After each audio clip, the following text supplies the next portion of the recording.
Sa bawat paglipas ng araw, sa bawat sikat ng araw na bumabati sa isang bansa, kasabay din nitong ginugunita ang hindi matatawarang hamon ng kahirapan.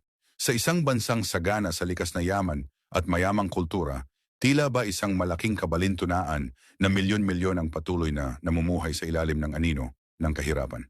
Isang siklo na paulit-ulit na kumakapit sa mga mamamayan, sa bawat henerasyon, sa bawat pamilya.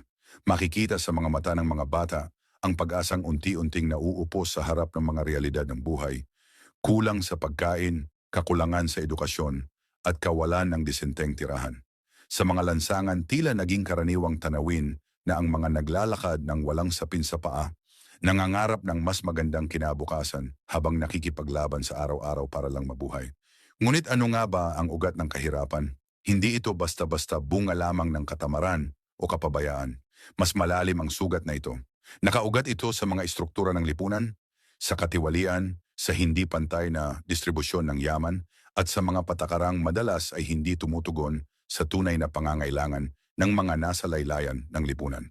Apektado rin nito ang kalusugan ng mamamayan, ang mga mahihirap ang pinakabulnerable sa mga sakit at kakulangan sa serbisyong medikal.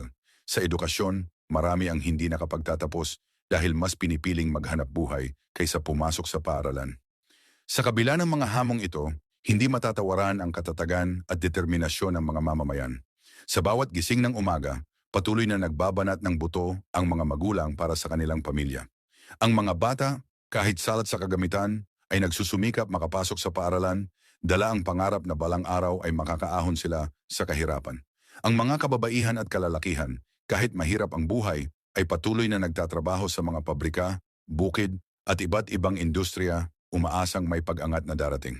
Ngunit sa likod ng mga pagsisikap na ito, ang tanong, sapat ba ang pagsusumikap ng individual kung ang buong sistema ay hindi gumagalaw para sa kanila? Dito pumapasok ang malaking papel ng gobyerno at ng lipunan. Kinakailangan ang mga programang tunay na makakatulong sa mga mahihirap.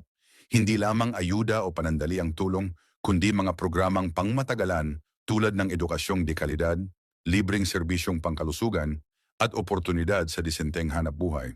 Mahalaga rin ang papel ng pribadong sektor at mga organisasyong sibiko sa pagtutulungan para maiangat ang antas ng pamumuhay ng mga nasa laylayan.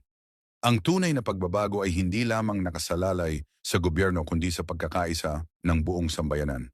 Sa pagbuo ng mga kooperatiba, sa pagbibigay ng livelihood trainings, ngunit hindi rin natin maikakaila na may mga panahong tila nawawala ang pag-asa. Kapag sunod-sunod ang mga sakuna, likas man o gawa ng tao, lalo pang lumalalim ang sugat ng kahirapan. Sa mga panahong iyon, kailangang paalalahanan ang isa't isa na ang pag-asa ay isang ilaw na hindi kailanman dapat mamatay. Sa bawat unos may bahaghari, sa bawat gabi ng dilim may umaga ng pag-asa. Isa rin sa mga dapat pagtuunan ng pansin ay ang paghubog sa susunod na henerasyon. Ang mga kabataan ang susi sa pagbabago. Kung sila ay mabibigyan ng sapat na kaalaman at pagkakataon, sila ang magiging instrumento sa pagbasag sa tanikala ng kahirapan.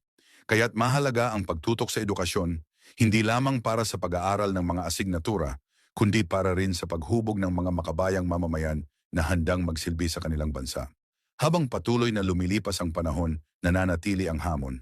Paano natin masisiguro na ang bawat Pilipino ay may pantay na pagkakataon sa pag-unlad? Ang kahirapan ay isang sugat na matagal nang bumabahid sa kasaysayan ng bansa, ngunit hindi ito kailangang manatiling permanente. Sa pagkakaisa, sa pagkilos at sa pagtutulungan, posible ang pagbabago. Sa mata ng isang bata na puno ng pangarap, sa puso ng bawat Pilipinong hindi sumusuko, nandoon ang pag-asa.